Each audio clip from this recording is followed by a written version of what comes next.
They came from across the city, across the states, and from as far away as Japan. And so they come here to run our race. Our winners will be going in November to Ibigawa, and this is our sister city in Japan. To participate in a race that is becoming more popular with each year.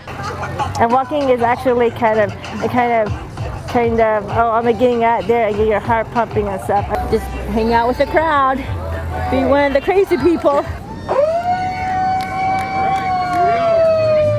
As they took off in the early morning hours before daylight, those in the Mayor's Walk had to keep up pace in order to make it in time to cheer on others who would soon be crossing the finish line. But it's a great way to start the morning, be part of the marathon. Even though we don't run the marathon, we get to be kind of part of that course for at least a few miles, get a little exercise. Because her mom does the marathon, so we have to do something to support her, so we do the Mayor's Walk. Okay, cool. And what do you got on your back there? This is Piggy. Hi, Piggy.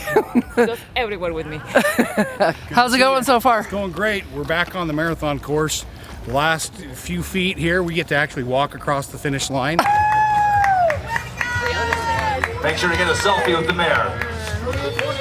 The first to cross over after the Mayor's Walk were competitors in the hand cycling event.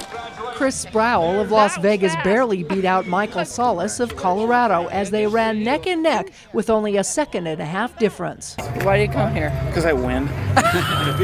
No, it's great community support. It's the best organized race. It's gorgeous. I love the town of St. George. Close second. Man, he got me on that corner, so next year I'll be ready for him. Michael's buddy, 71-year-old Theodore Moss, came in third. Entering its 43rd year, the St. George Marathon has been featured in Runner's World as one of the top 10 marathons to run for many reasons. The most volunteer friendly because the community really supports this race and they make it such a feel-good race. So you mix that with 3 things: beauty of the course, the downhill fastness of it, and then this community spirit that doesn't happen anywhere else but St. George, Utah.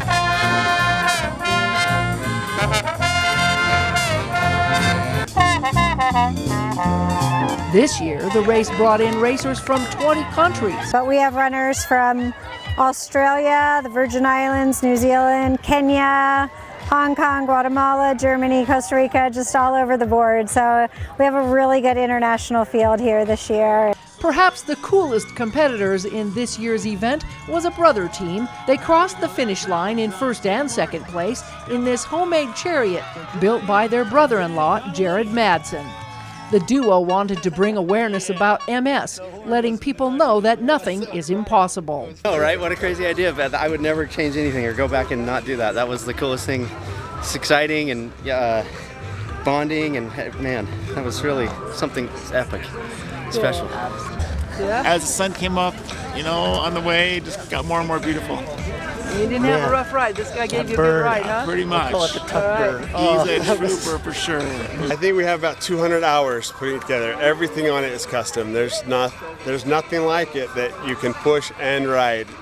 First place winner in the 2019 St. George Marathon this year in the men's division was Jonathan Cotter of Holiday, Utah, who used this race as a pre-qualifier for the Boston Marathon. Grew up watching my dad run this. I ran it when I was 12 for the first time, so it's always fun to come back every year. 2:18 solid time, not my fastest time, but just today I was really pleased to do that, especially with some good competition. Local guy, Aaron Mettler, was running really tough, had me worried, so overall great day. And right on his heels, about 1.5 minutes behind, was St. George's own Aaron Mettler, who has won this race in the past. Phenomenal. He's a phenomenal athlete, and to run with him for 21, 22 miles was incredible. And I took a drink of water at 21, and he just had an acceleration. He was gone a little bit. And setting a new course record this year in the women's division was Sylvia Bedford, 29, of South Jordan, Utah. She took first place last year as well. Oh, how was it? It was great. Second year in a row? Second year in a row. You're feeling pretty happy about that, huh? Very happy.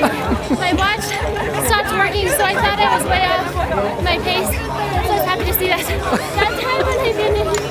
So Awesome. The second place winner for women said this was a tough race. it was really hard. Yeah? What was the hardest part? I mean, other than all of it, probably 13 is a brutal miles. Oh, really? Because it was uphill or what? Yeah, it's really an uphill. Yeah. This very friendly competition was given cheers to finishers along the way by volunteers who love to be here. Thanks for coming to St. George. Yeah, thank you. I'm just cheering on the runners and supporting the staff because they've done a great job. Kent Perkins, former race director of the St. George Marathon for 30 years, is still volunteering at this event. While many were running their first races. My son. All right. This is great. First one.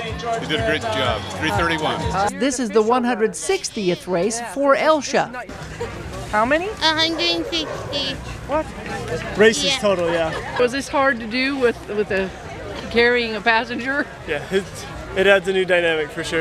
At the end of the race, the runners were congratulated and medaled. Many took a quick shower and were given clean lemon-scented washcloths to wash off with. Nice and refreshing. Before being greeted and hugged by family members.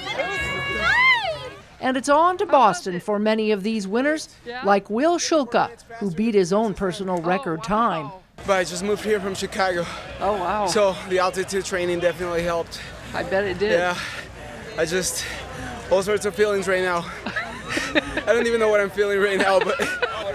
All right, well, congratulations. Thank you. Come back again. Thank you. I'm going to Boston. All right, go to Boston. Woohoo. And for those not quite brave enough to run 26 miles yet, there is a new race next year. And just like the Ironman, St. George is going to offer something new next year for its runners, a half marathon. And so that 13.1 will happen exactly halfway point of the St. George Marathon, which actually is the fastest part of the St. George Marathon. So that'll be a screaming new addition to our race. It'll be really fun. Congratulations to all for a very successful and fun event. From the St. George Marathon, Melissa Anderson, Community Education News.